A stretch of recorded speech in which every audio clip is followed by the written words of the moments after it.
Ini yang di belakang apa ini? Yang warna ungu, warna ungu. Ini juga sama ini. Tapi kok berbeda Alat dia? penempel telur juga. Ini kami desain sendiri ini. Dia terbuat dari bahan net, paranet. Dari Kami mana? jahit.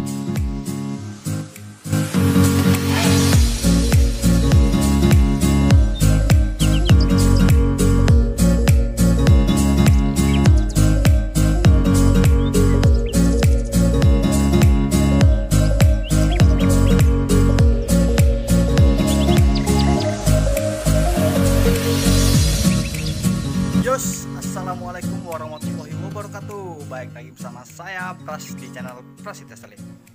Kali ini saya sedang di Klaten, tepatnya di rumah Mas Bima. Hei, Ye. mantap. Jadi Mas Bima ini dia punya kolam lele. Ya. Dia fokus di pembenihan, Saya kalau lihat di pembenihan saya. kan.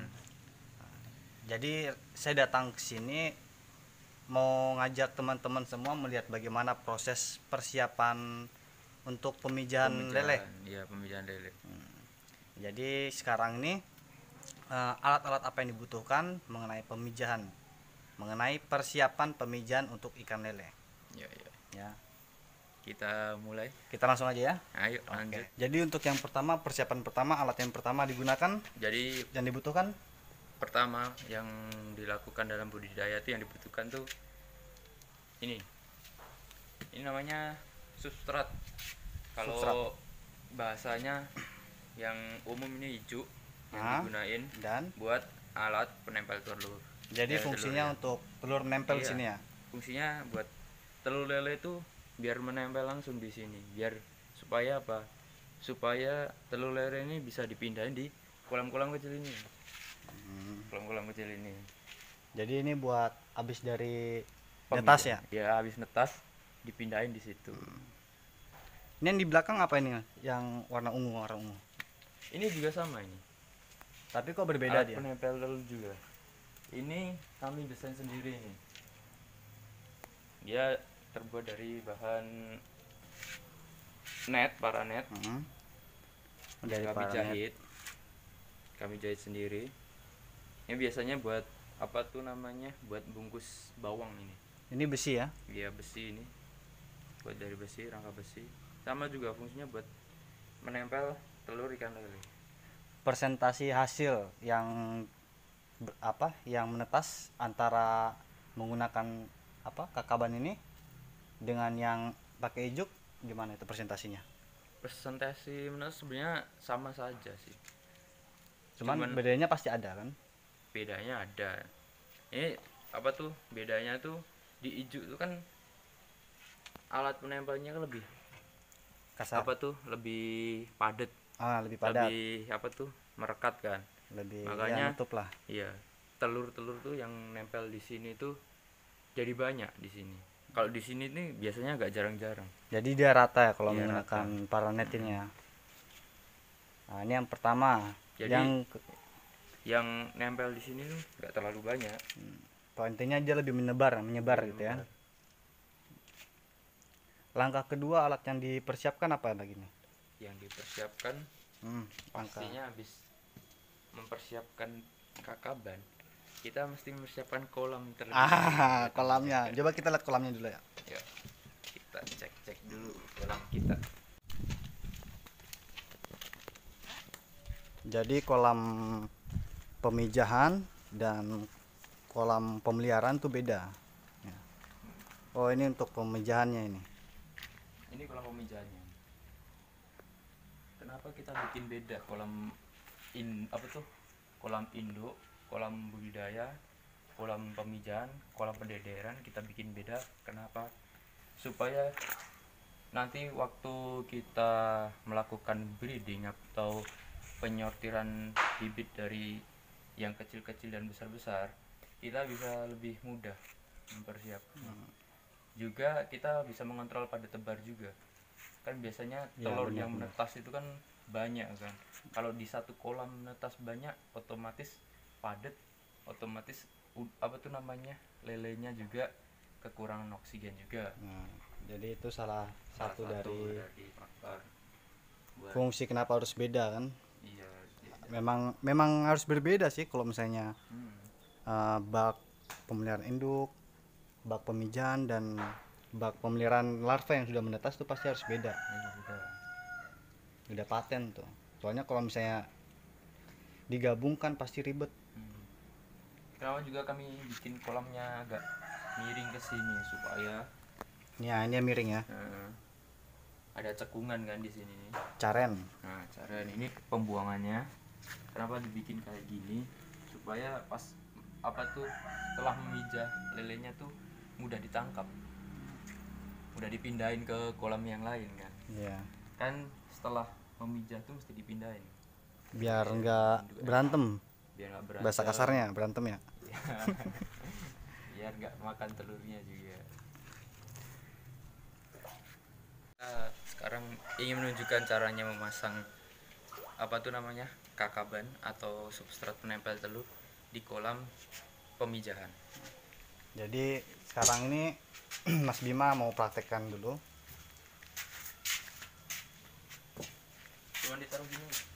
Cuman ditaruh gitu ya. Iya.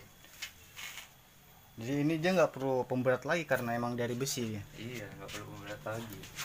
Itu uniknya itu. Ya, kelebihannya. Kalau menggunakan kakaban yang tadi yang dari ijuk Kan dia dari bambu kayu. sama bambu kan. Pasti naik dia. Makanya kayu ya ngambang. Makanya butuh batu buat menekan pemberat. Tapi Nah, sebelum dipasang ini mesti masuk air dulu.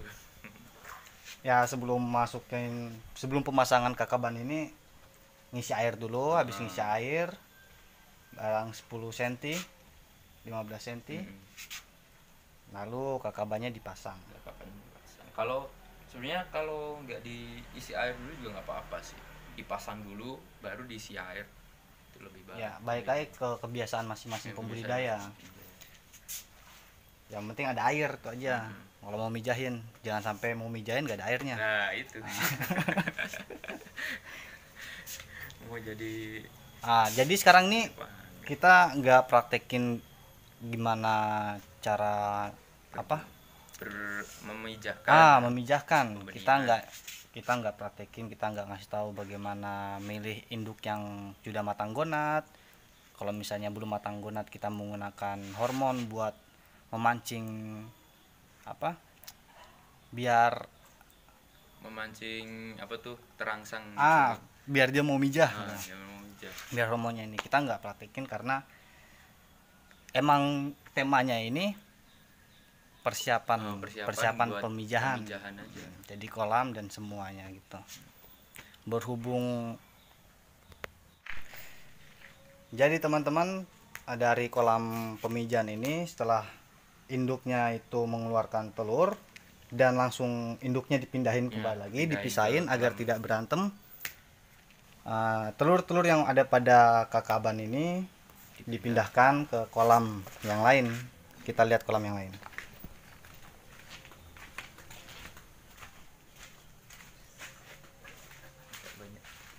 Kandang-kandangnya.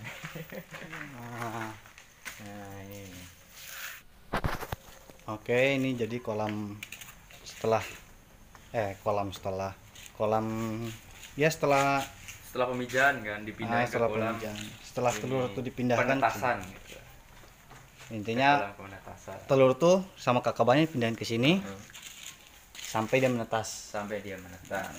Ukuran 2x1 kolamnya.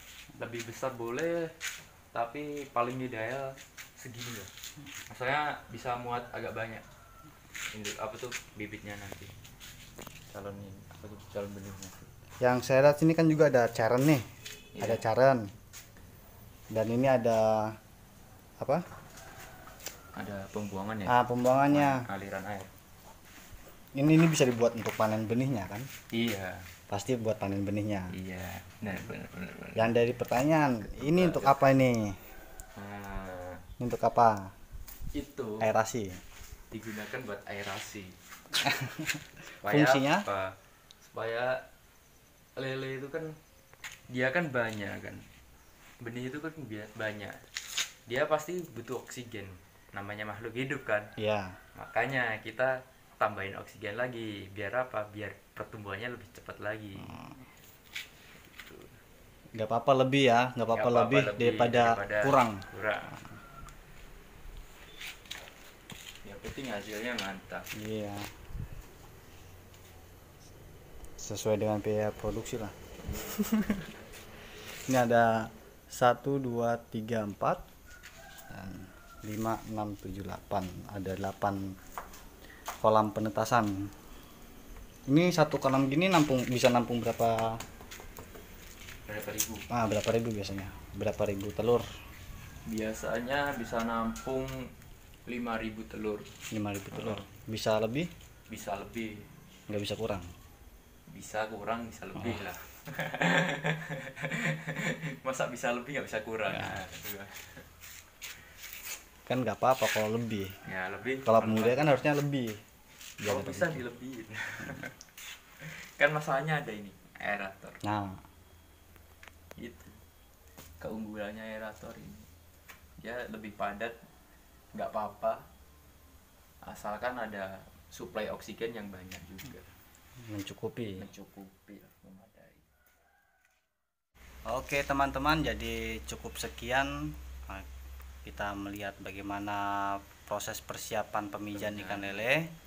Mungkin video-video selanjutnya yang akan datang kita buat konten proses pemijahan. Iya, proses pemijahan. Proses pemijahan dari pemilihan induk, bedain mana jantan, jantan betina kan. Biar teman-teman pada tahu. Ya mungkin yang nonton video ini emang udah ada yang lebih tahu kan. Kita ngasih tahu yang sharing aja gitu. Yang masih awal, kita juga masih awal, masih pemula gitu kan. Kalau misalnya ada masukan, ada kritikan atau masukan biar lebih berkembang, tinggalin di kolom komentar. Oke? Like, jangan lupa subscribe, jangan lupa. Itu pasti itu. Iya. Wassalamualaikum warahmatullahi wabarakatuh.